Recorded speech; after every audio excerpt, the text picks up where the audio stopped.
Yusuf Kala menekankan pentingnya keterbukaan informasi di negara demokratis, publik harus mengetahui apa yang dilakukan pemerintah, baik di pusat maupun di daerah. Bahkan masyarakat harus dilibatkan untuk berpartisipasi dalam pembangunan. Dalam suatu negara yang demokratis, lebih baik partisipasi masyarakat yang luas. Halo semua, perkenalkan nama saya Rifki Ferdianto dengan NIM 124360008 dari program studi Teknik Material. Di sini kami akan menyampaikan tentang pelaksanaan demokrasi Pancasila.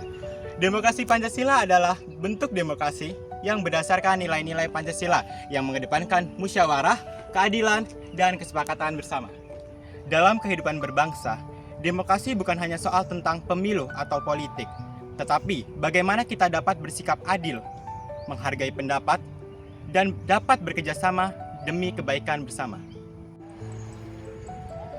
Kalau dipikir-pikir, demokrasi itu artinya kekuasaan rakyat oleh rakyat untuk rakyat. Ya. Terus apa bedanya demokrasi Pancasila sama demokrasi lainnya, Kak? Ya juga ya. Bedanya itu gini, kan kalau demokrasi Pancasila itu sangat menekankan tentang nilai-nilai Pancasilanya.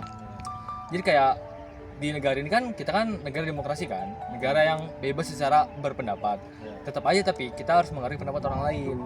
Jadi kayak bukan kebebasan berpendapat secara kebebasan gitu aja, tetap dilandasi dengan tanggung jawab sama etikanya gitu loh. Berarti kebebasan tanpa batas. Mungkin betul aja. Cuman kayak gini lah contohnya. Kita kan sebagai mahasiswa nih di lingkungan kampus aja lah. Kan kita kan punya ketua angkatan. Sebelum ketua angkatan itu kan kita ada musyawarah dulu.